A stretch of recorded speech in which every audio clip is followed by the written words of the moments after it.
معزز سامعین کرام، ماہ محرم اور یوم عاشورہ اس عنوان کے تحت یہ آج 6ویں نشست ہے اور اس سلسلے کی آخری نشست ہے، جس کے اندر یوم عاشورہ کے روزے کے سلسلے میں کچھ باتیں بیان کی جائیں گی۔ نبی صلی اللہ علیہ وآلہ وسلم کا ارشاد گرامی ہے، افضل الصیام بعد رمضان شہر اللہ المحرم وافضل الصلاة بعد الفریضۃ صلاۃ اللیل۔ رمضان کے بعد سب سے افضل روزے ماہ محرم کے روزے ہیں، جو کہ اللہ کا مہینہ ہے، اور فرض نماز کے بعد سب سے افضل نماز رات کی نماز ہے۔ اس حدیث کو امام مسلم رحمۃ اللہ علیہ نے روایت کیا ہے۔ خاص طور پر یوم عاشورہ 10 محرم کا روزہ رکھنا ضرور چاہیے، کیونکہ رسول اکرم صلی اللہ علیہ وسلم جب تک مکہ مکرمہ میں رہے مسلسل اس دن کا روزہ رکھتے رہے۔ پھر آپ جب مدینہ منورہ تشریف لائے تو وہاں بھی آپ صلی اللہ علیہ وسلم اس دن کا روزہ رکھتے تھے، اور صحابہ کرام رضی اللہ عنہم کو اس کا حکم دیا کرتے تھے۔ اس کے بعد جب رمضان المبارک کے روزے فرض ہوئے تو آپ صلی اللہ علیہ وسلم نے فرمایا، جو چاہے اس دن کا روزہ رکھے اور جو چاہے نہ رکھے۔ اس بارے میں چند احادیث ہیں، غور سے سماعت کریں۔ نمبر 1، عن ابن عباس رضی اللہ عنہما قال ما رأيت النبي صلی اللہ علیہ وسلم يتحرى صيام يوم فضله على غيره إلا هذا اليوم يوم عاشوراء وهذا الشهر یعنی شہر رمضان۔ حضرت ابن عباس رضی اللہ تعالیٰ عنہ کہتے ہیں کہ میں نے رسول اللہ صلی اللہ علیہ وسلم کو کبھی نہیں دیکھا کہ آپ کسی ایک دن کو دوسرے دنوں پر فوقیت دیتے ہوئے اس کے روزے کا قصد کرتے ہوں، سوائے یوم عاشورہ کے اور سوائے ماہ رمضان کے۔ یہ بخاری و مسلم کی حدیث ہے۔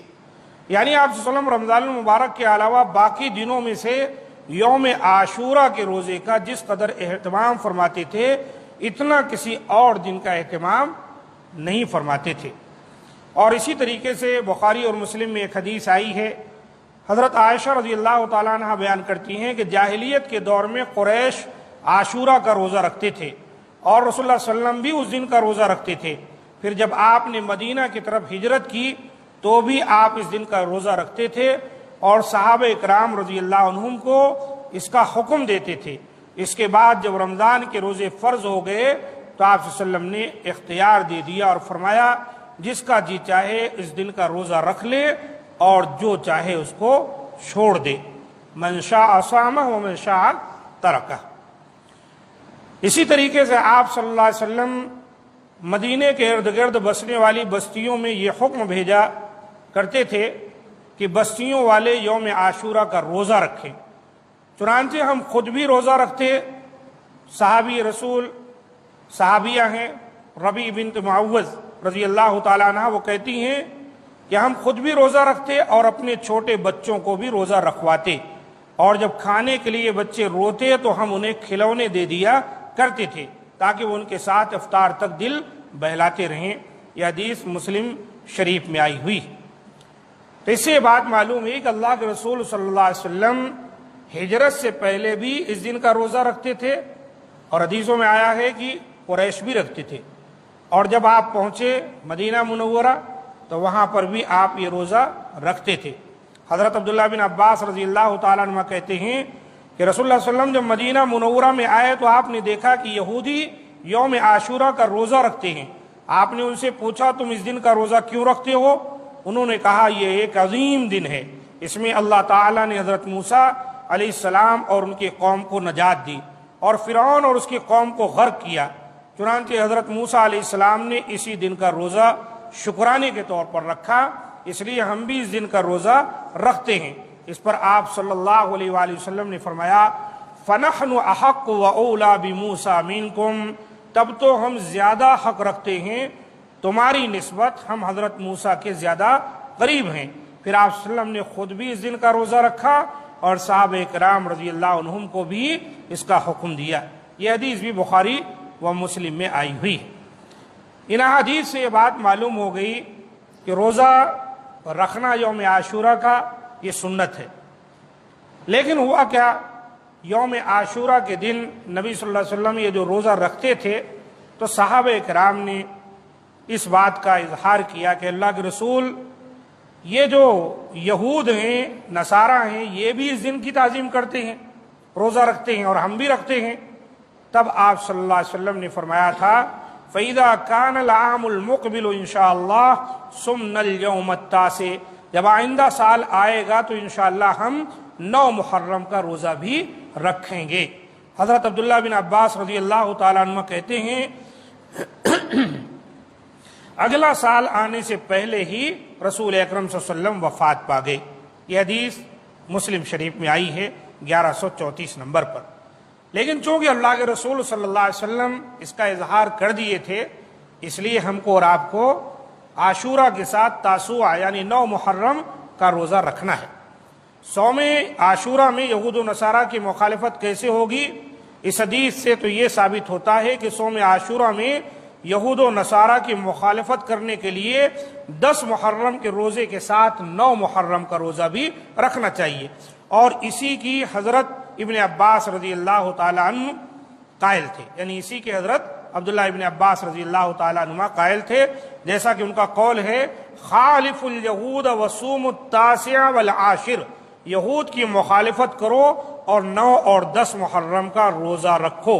مصنف عبد الرزاق میں حدیث آئی ہے اور بیہقی میں بھی، اور اس کی اسناد صحیح۔ اور ایک حدیث کچھ اس طرح بھی آئی ہے جو متکلم فی ہے، اس میں کلام ہے کہ آپ صلی اللہ علیہ وسلم کی طرف منسوب ہے کہ آپ نے فرمایا صوموا یوم عاشورہ وخالفوا فیہ الیہود وصوموا قبلہ یوما او بعدہ یوما، تم یوم عاشورہ کا روزہ رکھو اور اس میں یہود کی مخالفت کرو اور اس سے ایک دن پہلے یا اس کے ایک دن بعد کا روزہ رکھو۔ مسند احمد کی حدیث ہے، اور احمد شاکر نے اس کی سند کو صحیح کہا ہے، لیکن بہت سے اہل علم نے اسی معنی کی دوسری حدیث کو ضعیف قرار دیا ہے۔ لیکن اگر غور کیا جائے تو نبی صلی اللہ علیہ وسلم کا جو مقصد ہے کہ یہود و نصارہ کی مخالفت کی جائے، وہ مقصد اس حدیث کے روح سے ثابت ہو جاتا ہے۔ وہ کیا ہے؟ عاشورہ 10 دن کا روزہ، 10 تاریخ کا روزہ رکھنا ہے عاشورہ محرم کی، ایک دن پہلے اگر 9 کا روزہ رکھتے ہیں تو یہودیوں کی مخالفت ہو گئی، اگر 9 کو نہیں رکھے 10 اور 11 کو رکھ لیتے ہیں تو یہودیوں کی مخالفت ہو گئی۔ اور بعض اہل علم نے یوں بھی کہا ہے کہ 3 دن کا روزہ رکھنا زیادہ افضل ہے، 9 10 11، اور 2 دن کا رکھنا اس سے کم تر، اور 1 دن کا رکھنا بھی جائز ہے۔ بہرحال اللہ تعالیٰ جس کو جیسی توفیق دے وہ روزہ رکھ سکتا ہے۔ اس روزے کی فضیلت کیا ہے؟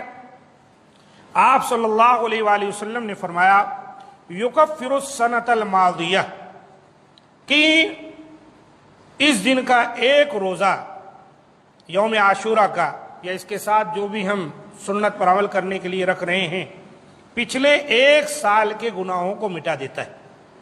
پچھلا 1 سال جو گزرا اس میں جتنے گناہ ہو گئے، اہل علم کہتے ہیں اس سے مراد صغیرہ گناہ ہے۔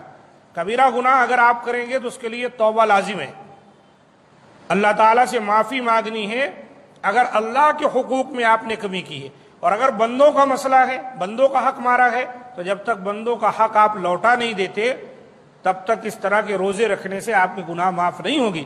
کسی بھائی کا پیسہ ہتھیا لیے، کسی کی زمین قبضہ کر لیے، کسی کا مال جو ہے دبا لیے، اور پھر آپ یہ روزہ رکھے ہو کہیں سال بھر کا گناہ معاف ہو گیا، تو مسئلہ ایسا نہیں ہے۔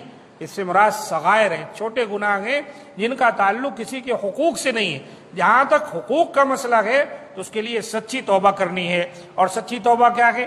اگر حقوق کا تعلق اللہ تعالیٰ سے ہے تو سچی توبہ کے لیے 3 چیزیں ضروری ہیں۔ نمبر 1، اپنے گناہوں پر نادم ہو جائیں۔ نمبر 2، اپنے گناہوں کو چھوڑ دیں۔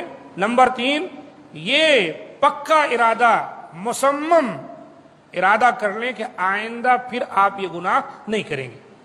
اور اگر گناہ کا تعلق اللہ کے بندوں سے، حقوق سے ہے، 3 شرطیں یہی ہیں۔ 4تھی شرط اس کے اندر کیا ہے کہ جن بھائیوں کا مال آپ نے دبایا ہے، کسی کو گالی دی ہے، کسی کی غیبت کی ہے، یا اور کسی طرح سے کسی کو آپ نے تکلیف پہنچائی ہے، تو اس سے معافی مانگ لیجئے، اس کا سامان لوٹا دیجئے، اور اس کے سامنے جو ہے اپنے آپ کو پیش کر دیجئے تاکہ وہ بھی آپ کو معاف فرما دے۔ تو یہ شرطیں ہیں توبہ کے لیے۔ اللہ تعالیٰ سے دعا ہے کہ مولا کریم ہم تمام کو یوم عاشورہ کا روزہ رکھنے کی توفیق دے، اور اس سلسلے میں جو ہم سے کوتاہیاں ہوتی اللہ تعالی ہماری کوتاہیوں کو دور فرما دے اور ہمارے روزوں کو اللہ تعالی شرف قبولیت بخشے اور ہمارے سال بھر کے گناہوں کا کفارہ بنا دے۔ ھذا ما عندی، سبحان ربک رب العزۃ عما یصفون وسلام علی المرسلین والحمد للہ رب العالمین۔